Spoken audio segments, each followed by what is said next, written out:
Jadi selama sekitar 2 minggu gue udah cobain si Logitech Live ini. Dan gue pengen cerita ke kalian semua gimana rasanya pakai mouse yang kelihatannya aneh ini.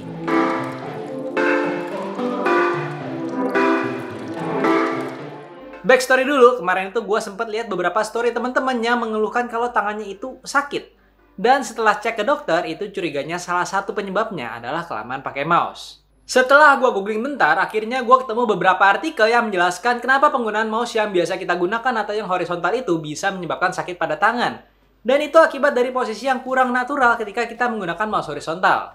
Setelah menyadari hal itu, akhirnya gue mencoba untuk menggunakan mouse yang aneh dari Logitech ini. Namanya Logitech Live. Dan ya, seperti yang kalian duga, pakai mouse ini emang berasa aneh pada awalnya. Tapi setelah terbiasa, ternyata enak juga pakai mouse ini.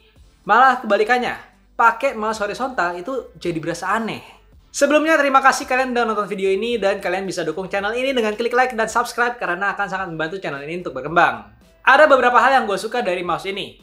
Yang pertama, besarnya ini tuh pas dengan genggaman tangan gue. Sebelumnya gue ada MX Master 3, tapi ternyata emang mouse-nya tuh agak kebesaran aja buat gue. Jadi posisi tangannya tuh agak kurang nyaman. Terus ada juga G604 yang sebenarnya udah cocok juga untuk ukuran tangan gue.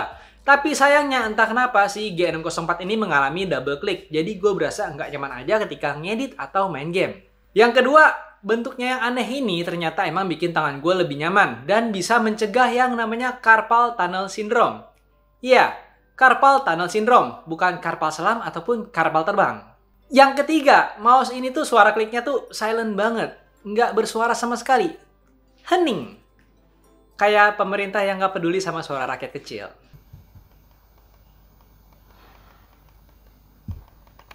Yang keempat, scroll wheel-nya ini kerasnya tuh udah cukup. Ya, walaupun nggak bisa free scroll seperti MX Master 3, tapi udah cukup buat nge-scroll halaman yang panjang.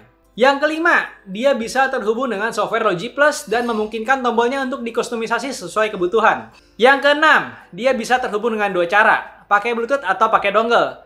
Dan kalau pakai Bluetooth, mouse ini juga bisa di-pairing dengan 3 device dan buat pindah-pindahnya tinggal ganti channel aja. Yang ketujuh, baterainya awet. Ini diklaim Logitech, satu baterai A2 bisa untuk 24 bulan pemakaian. Dan ini amazing sih. Oke, nah sekarang gue pengen ngomong beberapa bagian yang bisa diimprove. Yang pertama adalah bagian smart wheel-nya yang menurut gue bisa dibikin sama seperti MX Master 3 yang bisa free scroll atau ratchet. Yang kedua, walaupun gue nyaman dengan mouse ini, gue menyadari kalau jari kelingking gue ini sering banget kegesek-gesek sama deskmate gue. Dan ini cukup mengganggu. Apalagi kalau nggak pakai deskmate. Ini kelingking gue bisa kejepit di antara meja dan mouse-nya. Yang ketiga, ya mungkin ini minor sih, tapi gue lebih suka penggunaan baterai yang dicas ulang dibandingkan baterai A2. Yang keempat, nggak ada indikator DPI. Jadi walaupun kita bisa mengatur DPI-nya melalui program Logi Plus, tapi kita nggak tahu berapa DPI-nya. Soalnya spektrumnya ini berdasarkan persen. Gue juga nyobain untuk bermain game FPS pakai mouse ini. Awalnya emang nggak terbiasa, tapi setelah beberapa waktu ya akhirnya terbiasa juga sih. Tapi nggak tahu ya, gue tuh bukan gamers profesional. Untuk hal ini kalian mungkin mesti dengerin pendapat dari gamers profesional juga. Overall, gue sampai sekarang masih menjadikan Logitech Live sebagai mouse utama gue untuk ngedit dan bermain game. Dan so far, so good.